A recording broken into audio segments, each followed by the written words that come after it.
저는 오늘 말씀 본문을 읽으면서 한 청년부 자매가 교회 수련회 때 겪었던 해준 이야기가 기억이 났습니다. 오래전의 일이지요.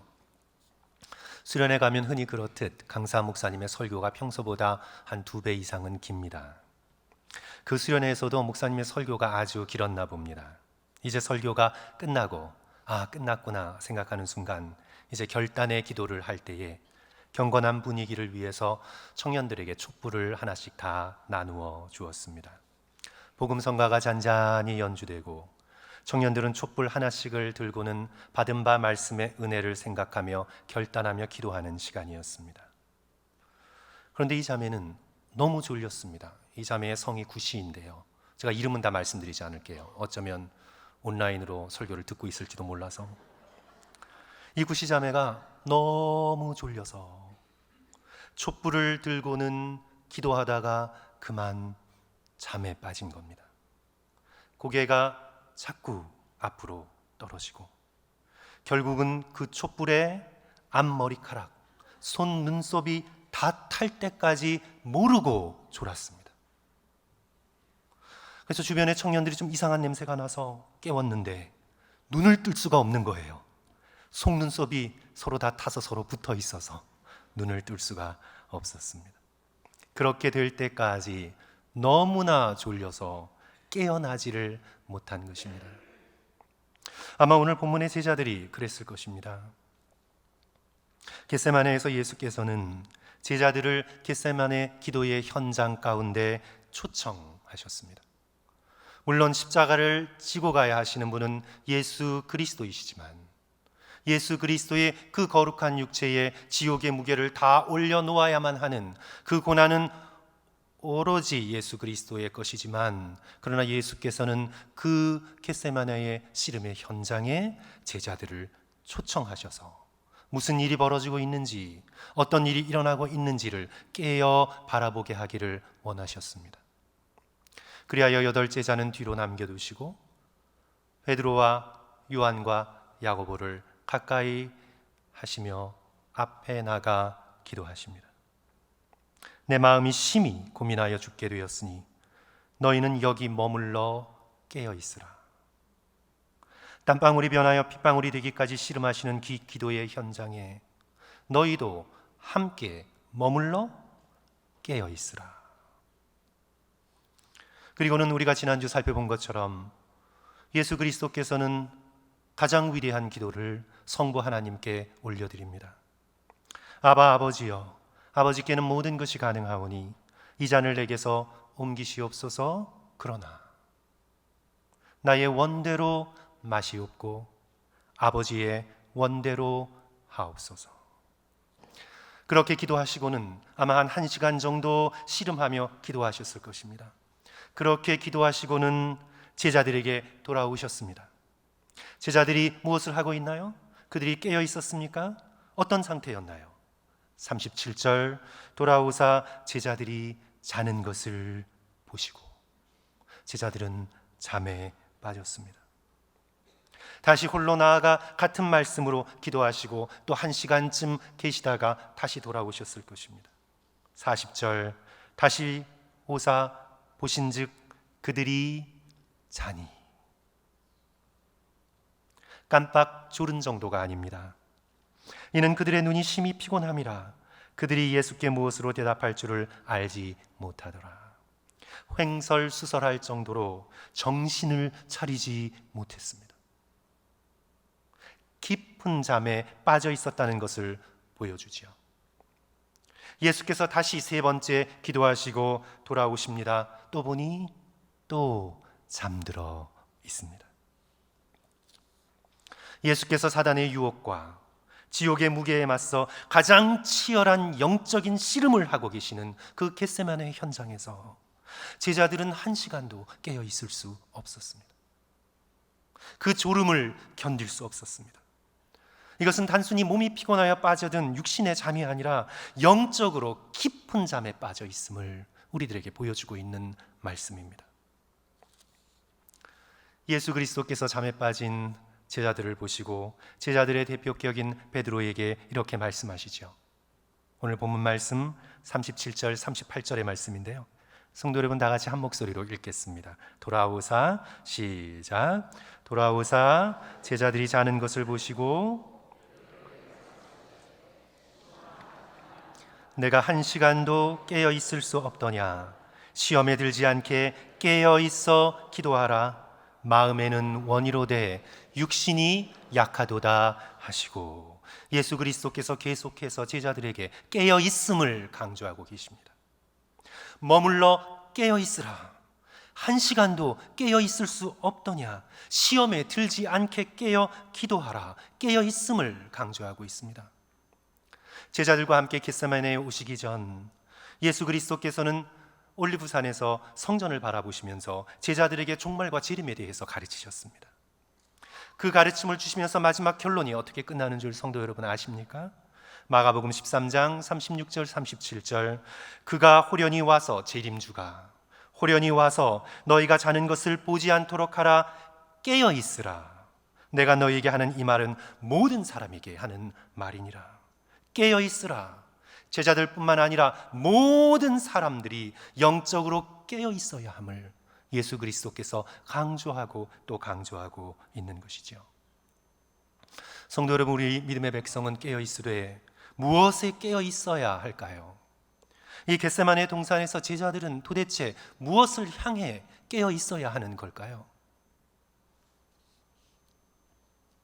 하나님께서 하시는 일, 하나님께서 지금 이 겟세마네 동산에서, 또한 갈보리 언덕에서 이 역사의 가장 어두운 순간에 하나님께서 하고자 하시는 일에 대하여 깨어 있으라 말씀하시는 것입니다.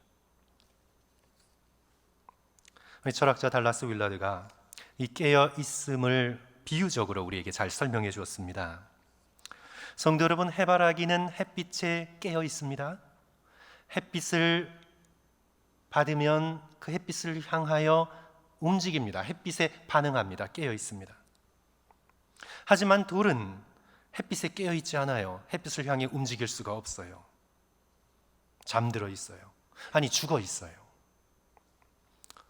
고양이는 털뭉치를 향해 깨어 있어요. 털뭉치를 던지면 고양이는 그 털뭉치에 반응을 하며 따라다니며 그것을 잡고 가지고 놉니다. 털뭉치에 깨어 있습니다. 살아 있습니다.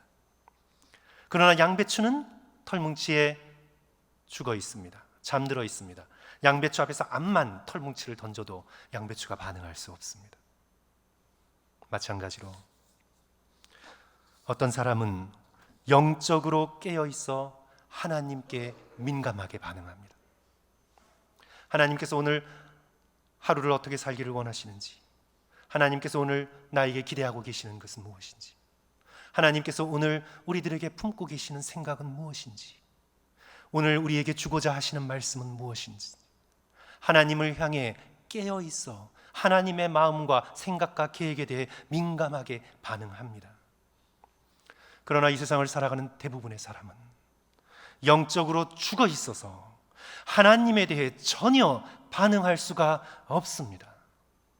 돌이 햇빛에 반응할 수 없음 같이, 양배추가 털뭉치에 반응할 수 없음 같이 영적으로 죽어 살아계신 하나님에 대하여 도무지 반응할 수가 없습니다. 아니, 예전에는 깨어 있었습니다. 예전에는 살아 있었습니다. 그러나 지금은 세상의 근심과 염려와 슬픔 가운데 깊이 잠들어 하나님에 대하여 반응할 수 없는 상태에 이른 분들도 계실 것입니다. 그 대신 물질에는 살아 있습니다. 세상 즐거움에는 살아서 펄펄 뜁니다. 여러 가지 소리, 소문, 가십에는 예민하게 깨어있는 분들도 있을 수 있습니다. 어떤 분들은 정치 소식에, 연예인들의 소식에, 스포츠에 정말 펄펄 살아있어 아주 민감하게 깨어있는 분들이 있을 수 있습니다. 그러나 그리스도인들은 하나님에 대하여 깨어있고 하나님에 대하여 살아있어야 합니다. 하나님께서 우리의 삶 속에 어떤 일을 하기를 원하시는가? 하나님께서 성도들의 영혼 가운데, 이웃들의 삶 속에서, 교회를 통하여 하나님께서 이 세상 속에 어떤 일을 이루시기를 원하시는가? 하나님께서 하시고자 하는 그 일에 믿음의 백성들은 예민하게 깨어 있어 반응해야 합니다.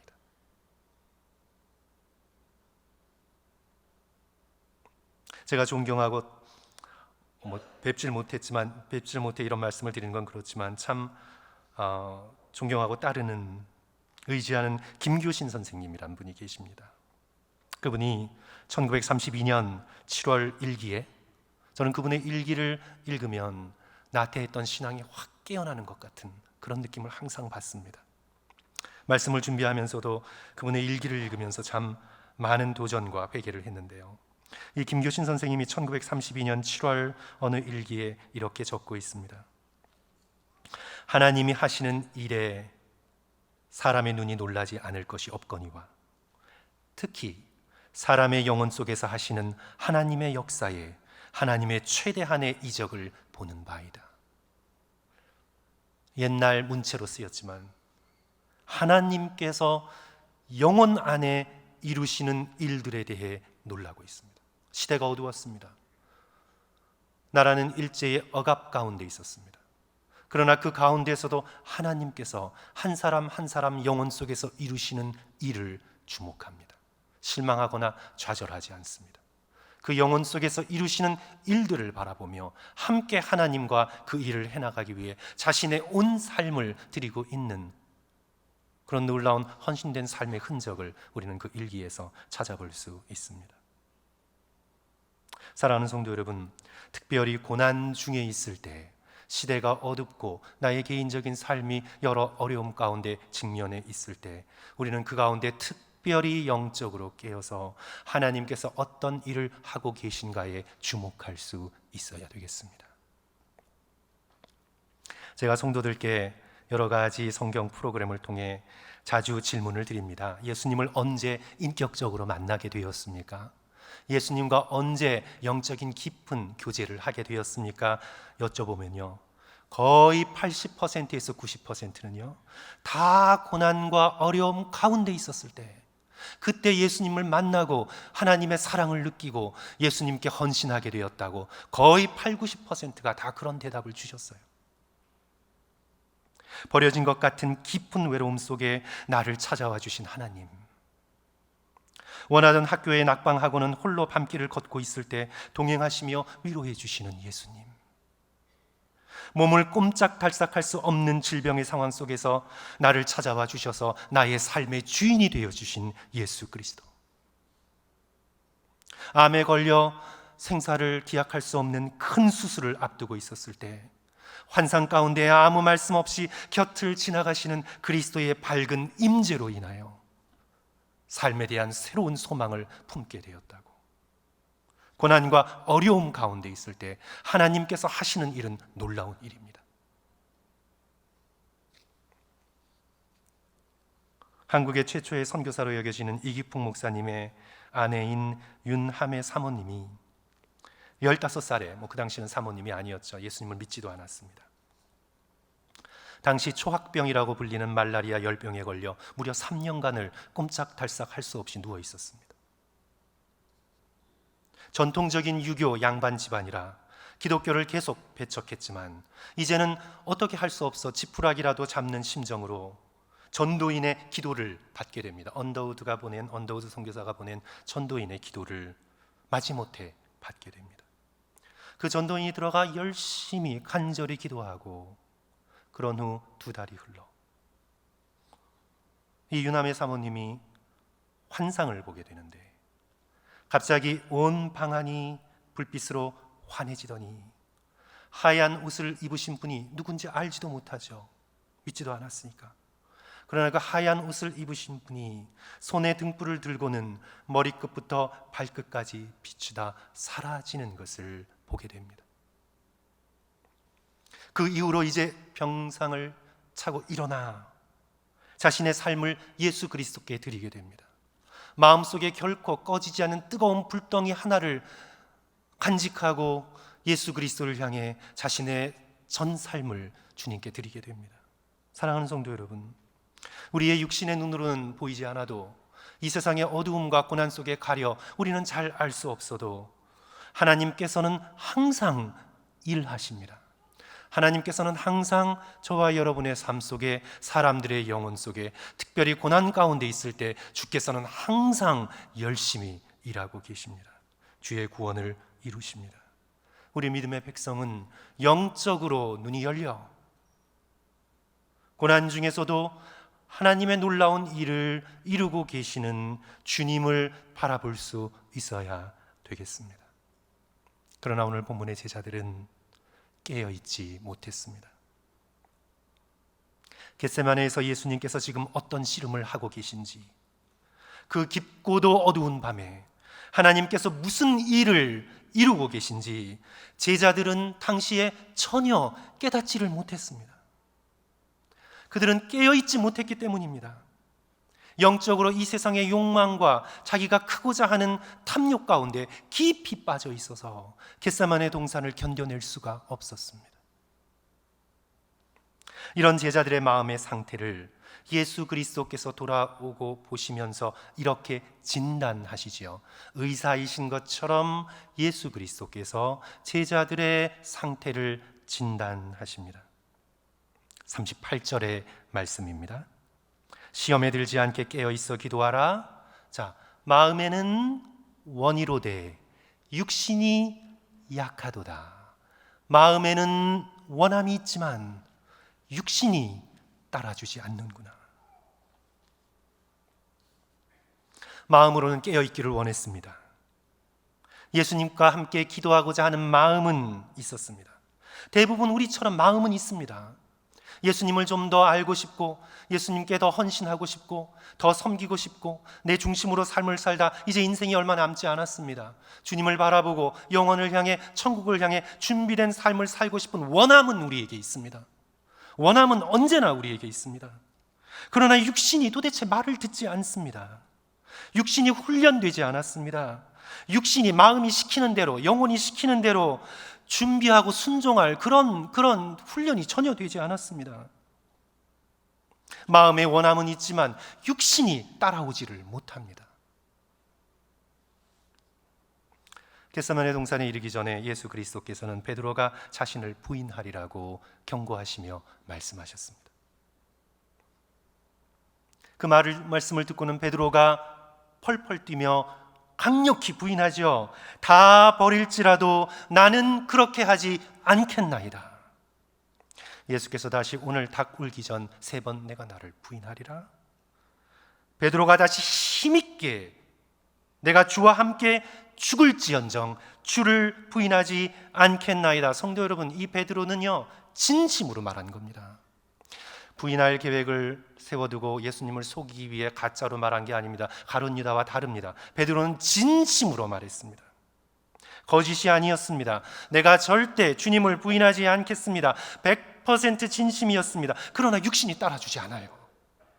마음의 원함은 있으나 육신이 따라주지 않아요. 모닥불 앞에서, 여종의 앞에서 마음은 있으나 육신은 예수님을 부인합니다. 나는 그를 알지 못하노라. 마음은 원함이 있었지만 육신이 준비되고 훈련되지 않아서 따라주지를 않습니다.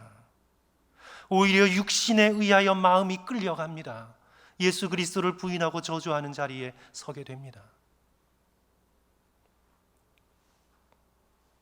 이것이 바로 오늘 겟세마네 제자의 영혼과 마음의 상태입니다. 오늘 저와 여러분의 마음의 상태입니다. 사도 바울도 로마서 7장에서 이렇게 탄식했습니다.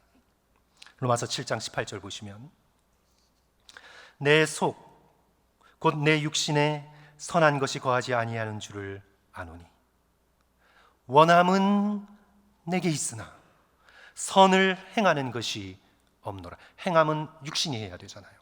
원함은, 마음은 내게 있으나 육신이 따라주지 않아요. 19절 내가 원하는 바 선은 행하지 아니하고 도리어 원하지 아니한 바 악을 행하는도다. 육신이 죄에 붙들려 있기 때문에 마음으로는 원하지 않는 악을 육신이 자동적으로 행합니다.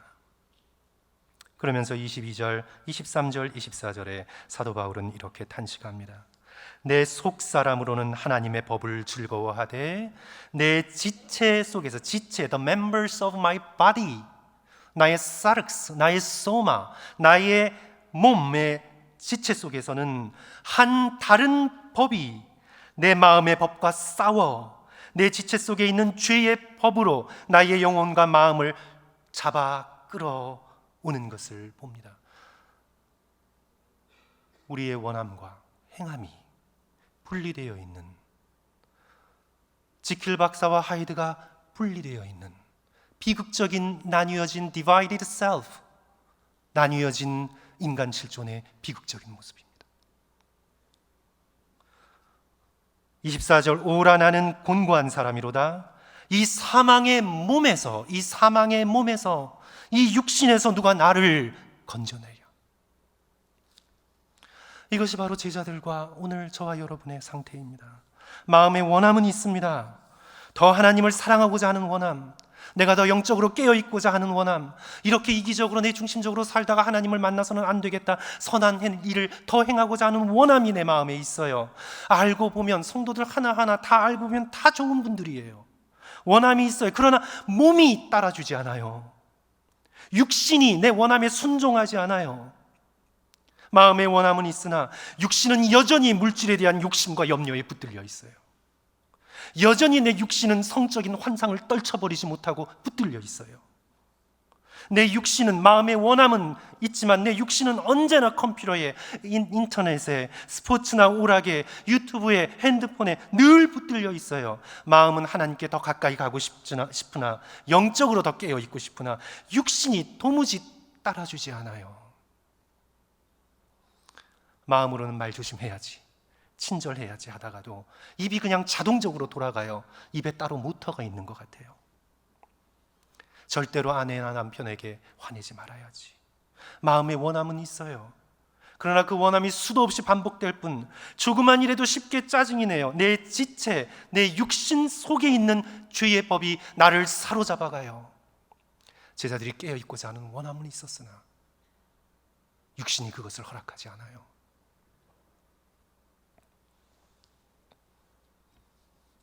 그러면 성도 여러분, 죄에 붙들려 이렇게 따로 움직이는 이 육신을 어떻게 해야 되나요?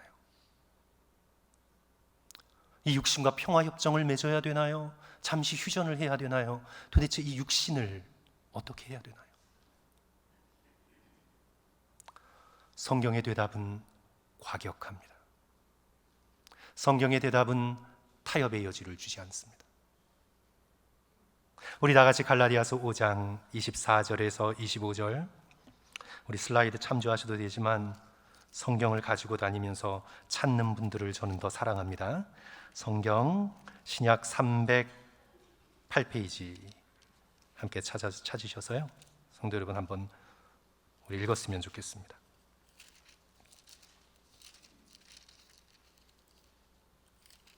갈라디아서 5장 24절 25절, 그리스도 예수의 사람들은, 우리 다 같이 한 목소리로 읽습니다. 시작. 그리스도 예수의 사람들은 육체와 함께 그 정욕과 탐심을 십자가에 못 박았느니라. 만일 우리가 성령으로 살면 또한 성령으로 행할지니. 자, 육체, 육신, 탐욕과 정욕으로 물들어 있는 육신을 어떻게 해야 된다고요? 십자가에 못 박아야 한다. 성경의 처방전은 강력합니다.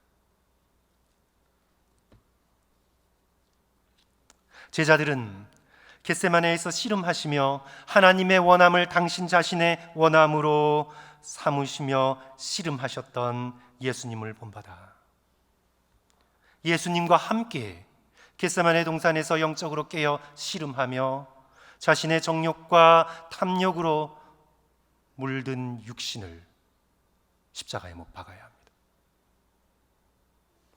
겟세마네의 씨름은 예수님만의 씨름이 아닙니다. 물론 속죄 제물로 드려지는 예수님만 하실 수 있는 유일한 구속 사역을 위한 예수님의 씨름이었지만, 제자들 역시 겟세마네에서 예수님을 본받아 깨어 있어 자신의 육신을 예수님과 함께 십자가에 못 박는 영적인 씨름을 해나가야 합니다. 정욕과 탐심을 품고 그럭저럭 살아가는 다른 길을 찾으려고 하는 유혹, 십자가 외에 다른 구원의 길을 찾으려고 하는 유혹, 십자가에 내 죄를 못 박지 않고 다른 길이 있을까 찾으려는 유혹에서 벗어나 예수 그리스도와 함께 우리의 이 육신을 십자가에 못 박아야 합니다.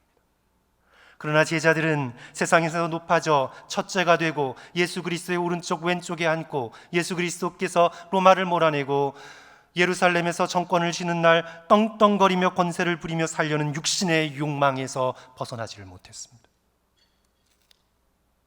그들은 아직 하나님의 영, 성령을 따를 준비가 되지 않았습니다. 사랑하는 성도 여러분, 고난주간을 준비하시면서 지금이 저와 여러분의 육신 속에 스며들어가 있는 이 정욕과 탐욕을 십자가에 못 박을 수 있는 절호의 기회입니다.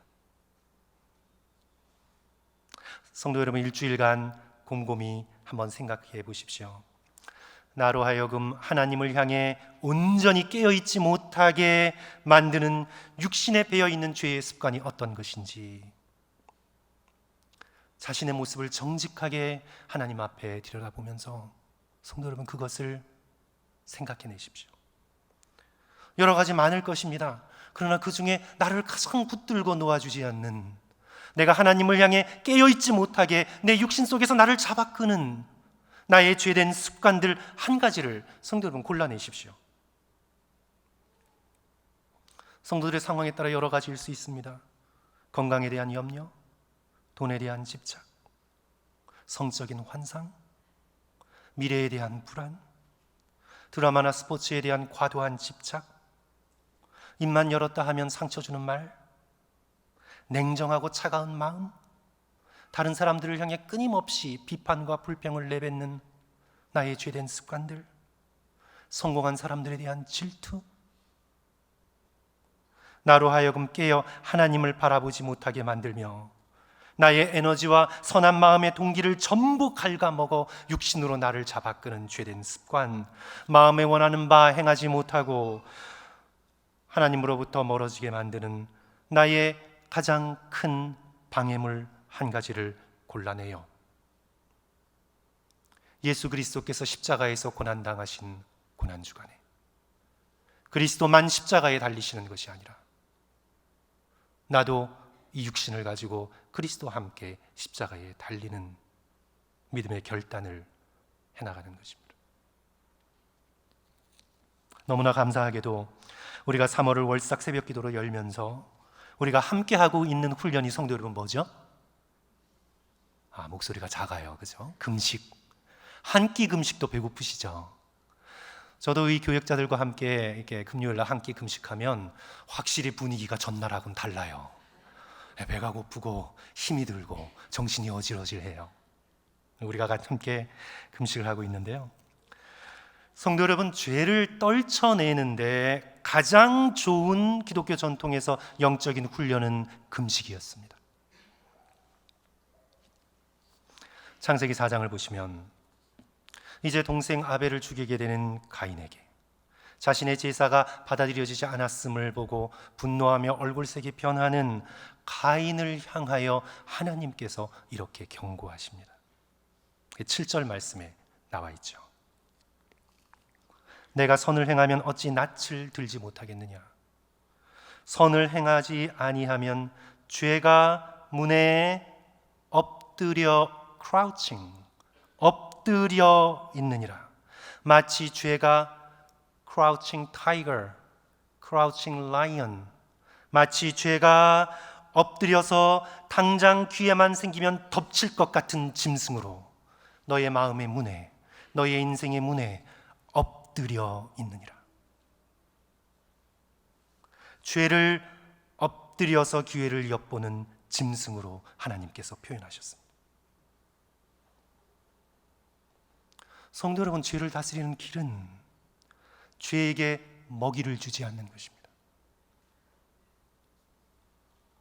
짐승을 먹이고 키우면, 계속해서 짐승에게 먹잇거리를 갖다 주면 내가 언제까지는 이 짐승을 컨트롤할 수 있다고 생각해요. 이 죄와 함께, 이 짐승과 함께 나는 그럭저럭 종교인으로, 그냥 그럭저럭 사람으로 살아갈 수 있을 거라고 생각해요. 그러나 계속해서 이 짐승에게 먹이를 주면 이 짐승은 크라우칭, 웅크리고 있다가 덮치게 됩니다. 가인은 죄에 덮쳐서 하나님도 동생도 가정도 버리고 자신의 질투에 이기지 못해 돌을 들어 아벨을 쳐 죽이게 됩니다. 이런 표현이 조금 과격한 표현이라 제가 설교 시간에 쓸까 고민을 좀 했는데, 죄에 대해서는 과격해도 돼요. 성도 여러분, 죄는 굶겨서 죽여야 합니다. 죄를 가지고 놀면 안 됩니다. 죄는 굶겨야 해요. 금식의 결단은 내가 죄에게 먹이를 주지 않겠다는 결단입니다. 성도들께서 금요일 9시부터 5시까지 금식에 많은 분들이 참여하고 계시는 걸 알고 있는데요, 이번 주 금요일은 특별히 겟세마네에서 예수님을 생각하면서 죄를 버리는 금식을 합니다. 영을 거스르고 마음을 깨어있지 못하게 만드는 육신을 십자가에 못 박으며 금식합니다. 오늘 나를 잡아끄는 그 한 가지를 끄집어내요 그것을 십자가에 못 박고 굶기는 훈련을 하면서 성령의 능력을 구합니다. 금식한다고 자동적으로 죄가 절대 버려지지 않습니다. 성도 여러분, 예수님의 제자들이 언제 육신을 십자가에 못 박고 하나님을 향해 100% 온전히 깨어있게 되나요? 언제 그렇게 되나요? 오순절 성령 충만함으로 그렇게 됩니다. 불같이 혀가 갈라지는 것 같이 각 사람에게 임한 오순절의 그 놀라운 성령의 강림으로 인해 그들을 붙잡고 있었던, 붙들어 매고 있었던 더러운 죄들이 다 없어지게 됩니다.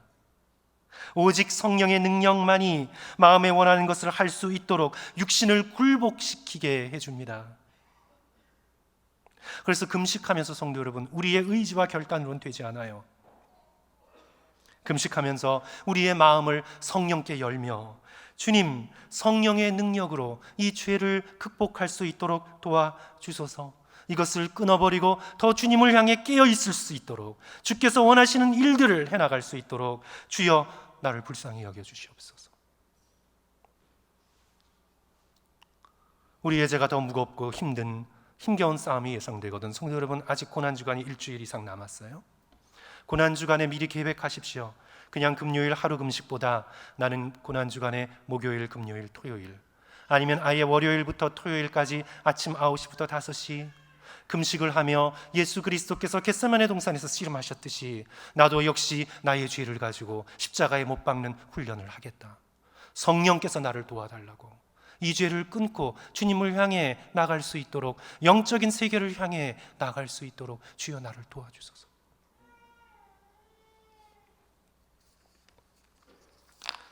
다시 김교신 선생님의 일기를 읽어드림으로 오늘 말씀을 마치고자 합니다. 1939년 10월 3일 이렇게 썼습니다. 새벽 달빛을 밟으며 산골짜기 올라가 기도하다. 성도 여러분, 김교신 선생님이 목회자니까, 김교신 선생님 목회자 아니에요. 목회자 아니에요. 평신도예요. 선생님이셨어요. 그리고는 인생의 끝부분에서는 비료를 만드는 공장에서 노동자로 일하셨어요. 평신도예요. 그가 지금 이렇게 기록하고 있습니다.